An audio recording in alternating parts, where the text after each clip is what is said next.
এটা গিরিশ পার্ক এলাকা তিনকোনিয়া পার্কের সামনে এই দেখুন শৌচালয় হয়ে গেছে অলরেডি। এই দেখুন শৌচালয় অলরেডি হয়ে গেছে, কিন্তু শৌচালয়টি খুলেনি, যার ফলে এই দেখুন এখানে প্রস্রাব পায়খানা করে, এই যে প্রস্রাব পায়খানা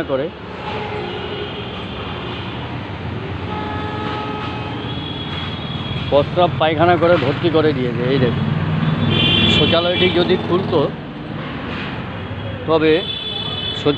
যদি খুলতো এখানে প্রস্রাব এবং পায়খানা হতো না এবং পরিষ্কার পরিচ্ছন্ন থাকে।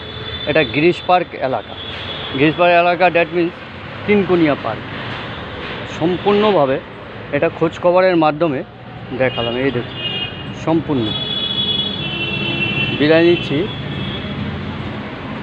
দেখুন পুরোই প্রস্রাব করে ভর্তি করে দিয়েছে।